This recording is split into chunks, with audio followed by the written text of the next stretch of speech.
Hello friends, welcome to M education zone. आज मैं आप लोगों के सामने लेकर आया हूँ हिंदी व्याकरण का दूसरा भाग। हिंदी व्याकरण के पिछले भाग में जो भाग एक था उसमें हमने देखा भाषा, लिपि और व्याकरण। तो आज के इस वीडियो में हम चर्चा करेंगे वर्णों पर। तो आज का हमारा जो विषय है वह है वर्ण विचार, जिसके अंतर्गत हम स्वर व व्यंजनों पर चर्चा करेंगे व उसके भेदों के बारे में भी जानेंगे। तो फ्रेंड्स, अगर आप मेरे चैनल पर नए हैं और आप हिंदी व्याकरण का अध्ययन करना चाहते हैं, इसके बारे में जानना चाहते हैं ज़्यादा, तो आप मेरे चैनल से जुड़ सकते हैं। तो अगर आपको मेरा ये चैनल पसंद आए तो मेरे इस चैनल को सब्सक्राइब करना और मेरे इस वीडियो को लाइक करना ना भूलिएगा। तो चलिए शुरू करते हैं आज का वीडियो और देखते हैं स्वर व व्यंजनों के बारे में इस वीडियो में। तो विद्यार्थियों, सर्वप्रथम हम जानेंगे वर्ण। तो वर्ण क्या होते हैं? तो विद्यार्थियों, पिछले भाग में हमने देखा था भाषा। भाषा जिससे हम अपने विचारों का आदान प्रदान करते हैं। तो भाषा की ही जो सबसे छोटी इकाई होती है उसे कहा जाता है वर्ण। तो भाषा की सबसे जो छोटी इकाई होती है उसे वर्ण कहते हैं। जैसे स्वर व व्यंजन, तो औवा कौखो आपने पढ़े होंगे। तो वे सभी जो भी आपने स्वर व व्यंजन पढ़े हैं वे सभी क्या कहलाते हैं? वर्ण। वर्णों की एक विशेषता यह होती है कि वर्णों के सार्थक खंड नहीं किए जा सकते। तो उम्मीद है वर्ण आप समझ गए होंगे, भाषा की सबसे छोटी इकाई। इसके बाद अगला आता है वर्णमाला। तो वर्णों को जिस क्रमबद्ध रूप में लिखा जाता है उसे वर्णमाला कहते हैं। यानी आपने देखा होगा, जैसे हम स्वर लिखते हैं औवा कौखो, औवा लिखते हैं और व्यंजन लिखते हैं कौखो, तो उनका एक क्रम होता है जिसे बोला जाता है वर्णमाला। तो विद्यार्थियों, अगर आप वर्ण से थोड़ा सा आगे चलें तो वर्णों के सार्थक समूह को शब्द कहते हैं। यहाँ पर आप लोग देख सकते हैं, ये भी आप अभी समझ लीजिए। जैसे यहाँ पर 3 वर्ण दिए हुए हैं, एक कौ है, एक मौ है और एक लौ है। तो इन तीनों से बनता है आपका कमल। तो वर्णों के सार्थक समूह को क्या कहते हैं? शब्द कहते हैं। और इन्हीं शब्दों के सार्थक समूह को वाक्य कहते हैं। जैसे देखिए, नीचे आप लोग देख सकते हैं कि यहाँ पर अनेक शब्द हैं, जैसे कमल है, भारत है, का है, राष्ट्रीय, पुष्प है। आप लोग देख सकते हैं ये सभी जो शब्द हैं सार्थक, अगर इन्हें जोड़ा जाता है तो ये एक सार्थक वाक्य का निर्माण करते हैं। तो कमल भारत का राष्ट्रीय पुष्प है। तो देख सकते हैं आप कि सार्थक जो शब्दों के सार्थक समूह है उन्हें क्या कहा जाता है? वाक्य। तो एक बार रिवीजन कर लेते हैं।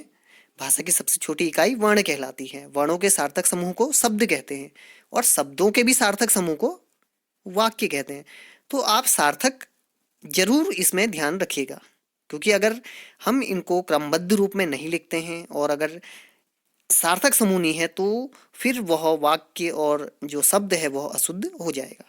तो उम्मीद है वर्ण आपको समझ में आ गया होगा। वर्ण के भेद।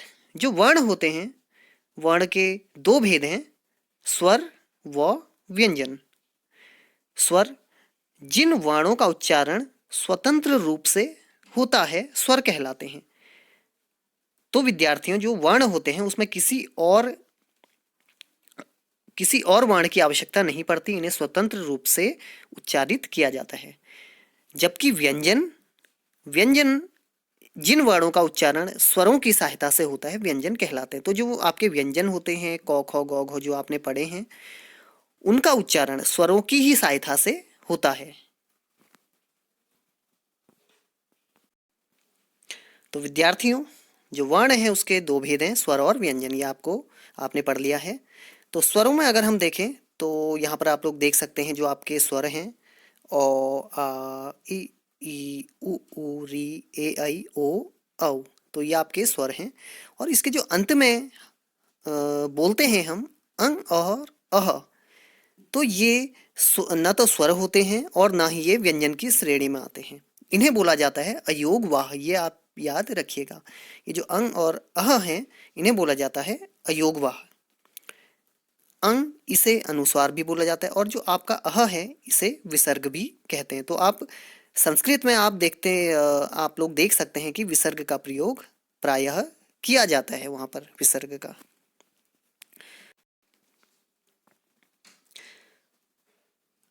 अगले वर्ण आते हैं व्यंजन।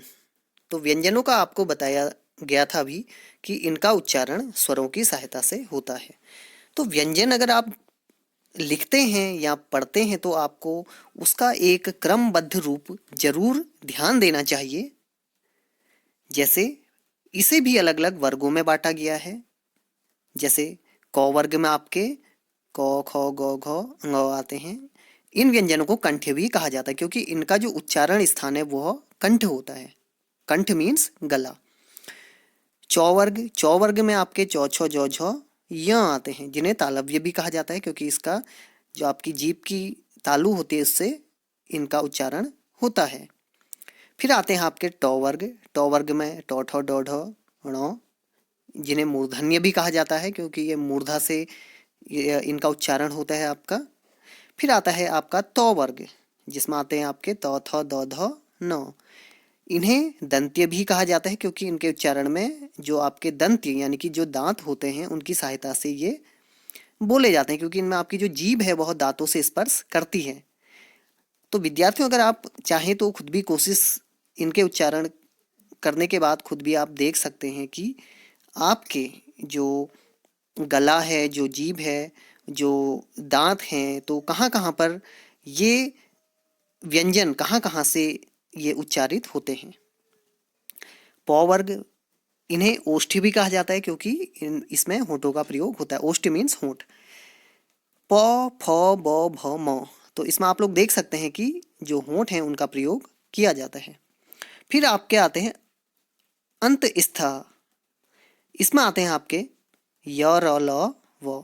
फिर आते हैं ऊष्म, जिसमें आपके जो व्यंजन होते हैं वो घर्षण करते हुए निकलते हैं, यानी कि ऊष्म होता है थोड़ा गर्म। इसमें आप आते हैं आपके स ह। इसके बाद आते हैं आपके संयुक्त व्यंजन, जिसमें छ त्र ज्ञ और स्र आते हैं। संयुक्त इसलिए बोला जाता है क्योंकि अ, क्योंकि ये आपके संयुक्त व्यंजन होते हैं। इसमें दो व्यंजनों का प्रयोग किया जाता है। इसके बाद उच्छिष्ट या द्विगुण व्यंजन आते हैं, ण या ढ़। ये आप चीज याद रखिएगा। तो एग्जाम में भी कई बार ये पूछे जाते हैं कि कौन सा जो आपका व्यंजन है वो कहाँ से उच्चारण उसका किया जाता है। तो ये आपके कई बार एग्जाम्स में पूछा जाता है, तो आप ये चीज याद रखिएगा। तो विद्यार्थियों, अभी आपने पढ़ा था स्वर। तो स्वरों के मुख्य 3 भेद हैं, ह्रस्व, दीर्घ और प्लुत। प्लुत का प्रयोग कम ही किया जाता है, अधिकतर ह्रस्व और दीर्घ का प्रयोग किया जाता है। जो प्लुत है उसका प्रयोग ज्यादातर पुकारने के लिए किया जाता है। तो सबसे पहले हम देखेंगे ह्रस्व। तो ह्रस्व, इनको मूल स्वर भी कहा जाता है, ये चीज आप ध्यान रखिएगा। इनके उच्चारण में सबसे कम समय लगता है। तो जितने भी आपके स्वर होते हैं सबसे जो कम समय लगता है उच्चारण में वो ह्रस्व में लगता है। इनकी संख्या 4 है। आप लोग देख सकते हैं अ, इ, उ और री, ये आपके ह्रस्व स्वर हैं। दूसरे हैं आपके दीर्घ स्वर। इनके उच्चारण में ह्रस्व स्वरों से दोगुना समय लगता है, यानी कि जो ह्रस्व स्वर हैं उससे अधिक समय दीर्घ स्वरों के उच्चारण में लगता है। उच्चारण मतलब उनको बोलने में। तो इसमें आपके आ, ई, बड़ा ऊ, ए, आई, ओ, औ, ये दीर्घ स्वर में आते हैं। इनकी संख्या आपकी 7 होती है। इसके बाद प्लुत आते हैं, या आप लोग जो चिन्ह देख सकते हैं ये प्लुत का ही चिन्ह है। तो इसका जो प्रयोग होता है वह अधिकतर संबोधन या किसी को पुकारने के लिए किया जाता है। तो उम्मीद है आपको समझ में आ गया। स्वरों के ही जो भेद हैं उच्चारण स्थान के आधार पर। तो विद्यार्थियों, इससे पहले हमने देखा था समय के आधार पर, अब देखिए उच्चारण स्थान के आधार पर स्वरों के भेद। तो इसमें आपके 3 हैं भेद उच्चारण स्थान के आधार पर, अग्र स्वर, मध्य स्वर और पश्च स्वर। अग्र का अर्थ होता है आगे, मध्य का होता है बीच में, और पश्च का मतलब होता है पीछे।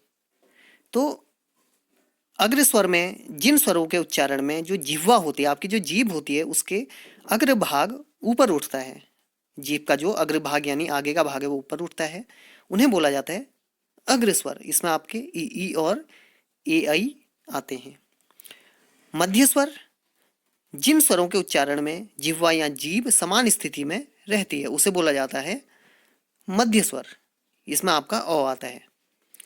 फिर आपके पश्च स्वर जो जीभ के पिछले हिस्से से उच्चारित होते हैं, जिन स्वरों के उच्चारण में जिह्वा या जीभ का पश्च भाग ऊपर उठता है उन्हें बोला जाता है पश्च स्वर। इसमें आपके आते हैं आ उ ओ औ। ये चीज आप ध्यान रखिएगा। उम्मीद है आपको समझ में आ गया होगा। अगला आता है मुख द्वार या मुख विवर खुलने के आधार पर स्वर भेद। जो आपका मुख, जो विद्यार्थियों जो हम मुंह खोलकर स्वरों का उच्चारण करते हैं तो उसके आधार पर जो स्वरों के भेद हैं, 4 प्रकार के हैं ये मुख्य रूप से।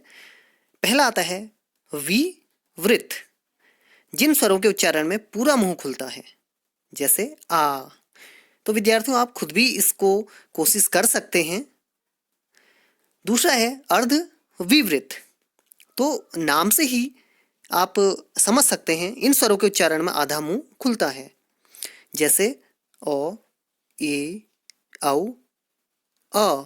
ये जो आगत शब्द है ये लास्ट में आप लोग देख सकते हैं। इसके बाद आता है अर्ध संवृत, ऐसे स्वर जिनके उच्चारण में आधा मुंह बंद रहता है, जैसे ए, ओ।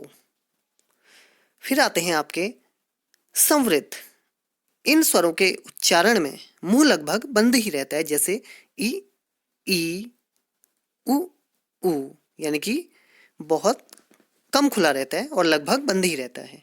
तो आप लोग उम्मीद है समझ गए होंगे। तो ये भी कभी कभी एग्जाम में पूछे जाते हैं, तो आप इन्हें याद कर लीजिएगा। विवृत, विवृत, अर्ध संवृत और संवृत स्वर कौन कौन से होते हैं। उम्मीद है आपको समझ में आ गया होगा। तो विद्यार्थियों अभी आप लोगों ने देखे स्वरों के भेद, तो अब बात करेंगे व्यंजन की। तो विद्यार्थियों उससे पहले आप लोग एक चीज़ यहाँ पर समझ सकते हैं कि जो आपके स्पर्श व्यंजन हैं, तो आप लोग देख सकते हैं जो शुरू के 5 वर्ग हैं, क, च, ट, त और प वर्ग। तो कुल आपके जो स्पर्श व्यंजन इन्हें बोला जाता है स्पर्श व्यंजन। जो कंठ हैं, तालव्य हैं, मूर्धन्य हैं, दंत्य हैं, ओष्ठ हैं, इन्हें स्पर्श व्यंजन कहा जाता है। और इनकी संख्या कितनी होती है आपकी 25। तो आप ये याद रखिएगा। अंतःस्थ 4 होते हैं और ऊष्म 4 होते हैं। और साथ ही जो संयुक्त हैं, संयुक्त व्यंजन ये 2 व्यंजनों से मिलकर बने होते हैं, तो इन्हें अलग ही रखा जाता है। तो ये चीज आप ध्यान रखिएगा।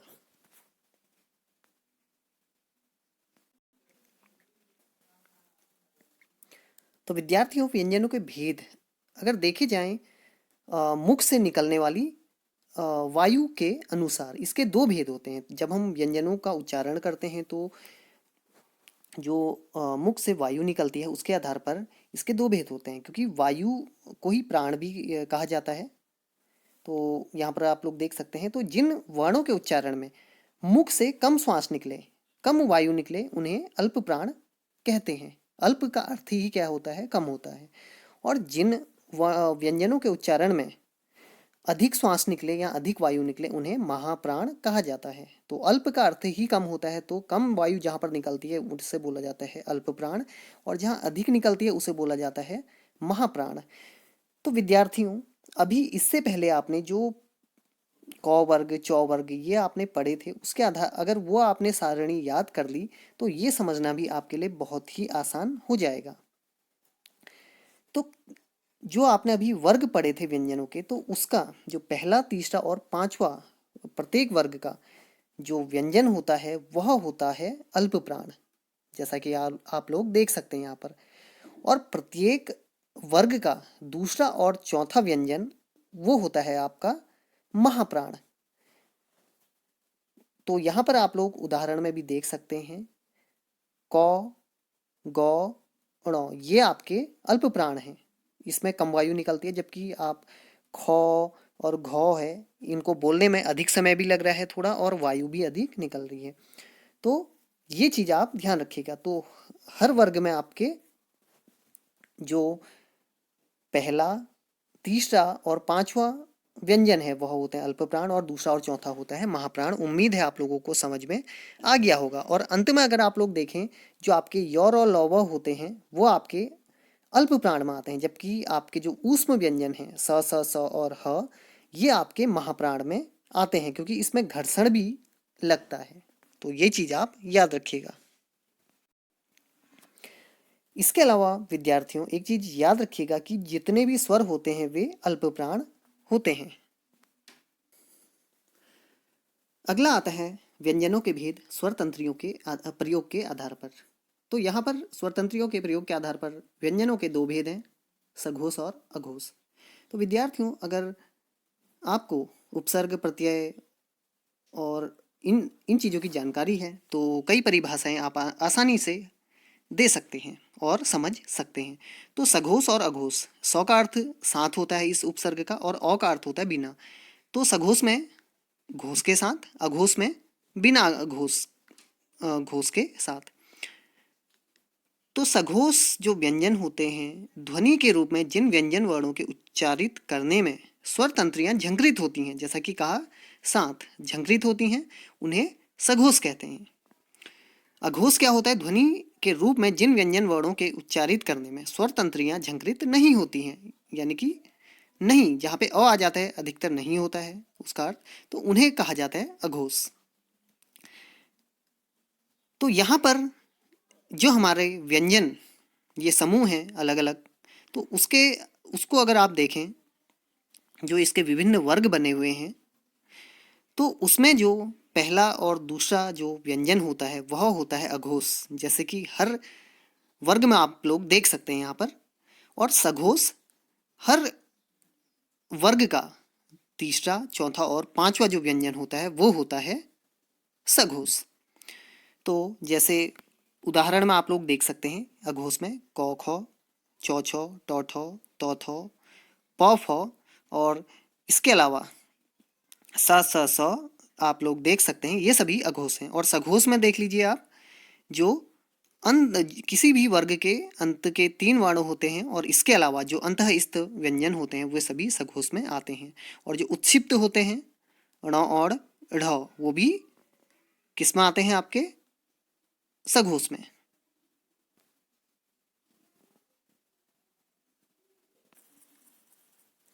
तो विद्यार्थियों, इसके अलावा कुछ अन्य जानकारियां। सर्वप्रथम हम देखेंगे चंद्र बिंदु। तो चंद्र बिंदु क्या होता है ये हम देखेंगे। इसे अनुनासिक भी कहा जाता है, ये आप याद रखिएगा, अनुनासिक। जब किसी स्वर का उच्चारण नाक व मुंह दोनों से होता है, वहां पर चंद्र बिंदु का प्रयोग किया जाता है, जैसे गांव, चांद, बांधना, छांव आदि। ऐसे कई और भी वाक्य होते हैं, शब्द होते हैं जहां पर चंद्र बिंदु का प्रयोग किया जाता है। विसर्ग, इसका प्रयोग ह के समान होता है। संस्कृत में इसका अधिक प्रयोग होता है। तो संस्कृत में भी आपने विसर्ग का प्रयोग देखा होगा। तो यहाँ पर कुछ उदाहरण हैं, जैसे प्रातःकाल, तो के साथ विसर्ग लगा हुआ है। अश्वः संस्कृत का शब्द है, जो घोड़े को अश्व कहा जाता है संस्कृत में, तो इसमें देख सकते हैं आप, अतः आदि। अगला हलंत। हलंत क्या होते हैं? जब व्यंजनों का प्रयोग स्वर के बिना किया जाता है, उस समय व्यंजन के नीचे हलंत चिन्ह लगाया जाता है। उदाहरण आप लोग देख सकते हैं, सत। तो यहाँ पर देखिए, जो त है वह बिना स्वर के बोला गया है। अगर हम पूरा तौ लिखेंगे बिना हलंत के तो उसके संग अ जुड़ा रहता है, लेकिन यहाँ पर अ नहीं जुड़ा है, कोई भी स्वर जुड़ा नहीं है, तो ये हलंत का प्रयोग किया गया है। तो ये चीज आप ध्यान रखिएगा। आगे जब आप वर्ण विच्छेद पढ़ेंगे तो उसमें आपको इसकी पूरी जानकारी मिल जाएगी। इसके अलावा अभी आपने जो व्यंजन पढ़े उसमें जो संयुक्त व्यंजन या संयुक्त अक्षर आपने देखे, जैसे श, त्र, ज्ञ और स्र, तो इनका आप यहाँ पर वर्ण विच्छेद देख सकते हैं। जैसे जो आपका श है, तो वह किससे बना हुआ है? आपका क और स से। अगर यहाँ पर आप लोग देखें जो आपको आगे कोष्टक के अंदर दिया गया है तो वह पूरा उसका वर्ण विच्छेद किया गया है। तो इससे आप हलंत को भी समझ सकते हैं। जैसे त्र है त र, ज्ञ है ज और य, स्र है स और र। तो कई बार एग्जाम्स में ये पूछा भी जाता है। अगला हमारा टॉपिक आता है नुक्ता बिंदु।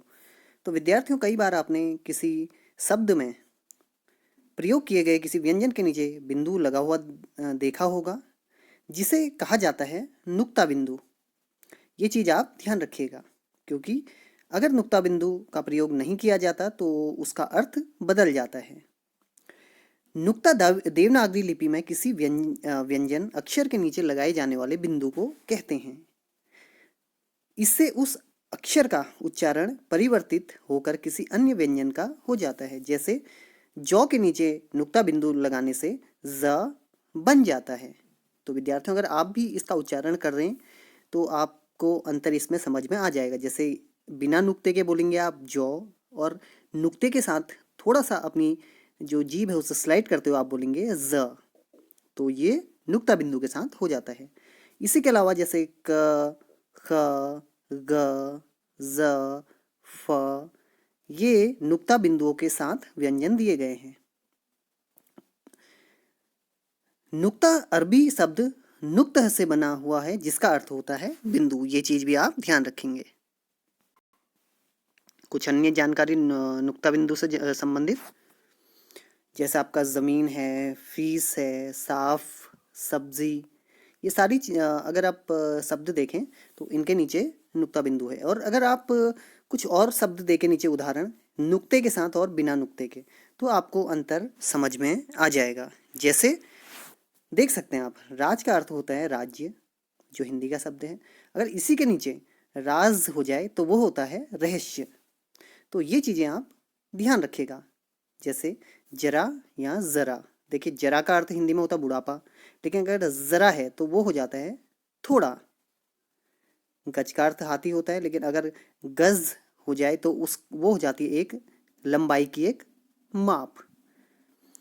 फन फन होता है सांप का, आपको पता ही होगा। वैसे ही फन ये होता है हुनर। तो उम्मीद है आपको ये नुक्ता बिंदु के बारे में जानकारी समझ में आ गई होगी। तो खास तौर पर अरबी फारसी शब्दों में ये प्रयोग किए जाते हैं, नुक्ता बिंदु।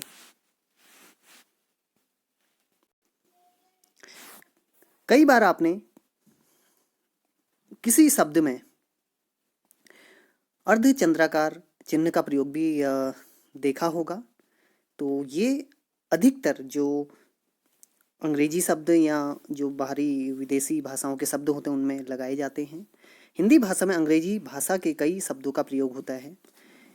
इनमें कुछ शब्दों में प्रयुक्त होने वाली ध्वनि हिंदी से भिन्न है। यह ध्वनि आ तथा ओ के बीच की है, इसलिए हिंदी में इसके शुद्ध उच्चारण तथा लेखन के लिए अर्धचंद्राकार नामक चिन्ह विकसित किया गया है। और ये चिन्ह आप लोग देख सकते हैं। जैसे नीचे आप लोग देख सकते हैं, जैसे हिंदी में अगर देखें तो हाट का अर्थ होता है बाजार, लेकिन अगर आप इसे अर्धचंद्राकार चिन्ह के साथ देखें तो ये हो जाता है हॉट। हॉट का अर्थ होता है गर्म। तो जैसे आपका बॉल है, बॉल का अर्थ गेंद होता है, बॉल अंग्रेजी भाषा का शब्द है। और वैसे ही अगर आप बाल कहें तो वो सिर के बाल हो जाते हैं। कॉफ़ी जो होती है चाय, पेय पदार्थ चाय जैसा। और काफ़ी, काफ़ी मीन्स पर्याप्त। अ को भाषा विज्ञान की दृष्टि से विवृत वर्तुल पश्च स्वर कहा जाता है। तो विद्यार्थियों, ये चीज़ आप ध्यान रखिएगा। तो ये जो आपके अभी आपने विद्यार्थियों पढ़े नुक्ता बिंदु, और जैसे आपने पढ़े ये अर्धचंद्राकार चिन्ह, जितने भी ये विदेशी भाषाओं के शब्द हैं, इन्हें ये सारे आगत ध्वनियों के अंतर्गत आते हैं। तो फ्रेंड्स, ये था हिंदी व्याकरण का भाग 2 वर्ण विचार, जिसके अंतर्गत आपने पढ़ा स्वर व व्यंजन। तो उम्मीद करता हूँ आप लोगों को मेरा ये वीडियो जरूर पसंद आया होगा। अगर आपको मेरा वीडियो पसंद आए तो इसे लाइक करना और कमेंट करना इस पर ना भूलिएगा। और साथ ही जो नए व्यूअर्स हैं, अगर वे भी मेरे चैनल के साथ जुड़े रहना चाहते हैं और डेली नोटिफिकेशन पाना चाहते हैं तो वे मेरे चैनल को सब्सक्राइब करना ना भूलें। मैं जल्द ही नया वीडियो लेकर आप लोगों के सामने फिर से उपस्थित हूँगा। तब तक के लिए थैंक यू।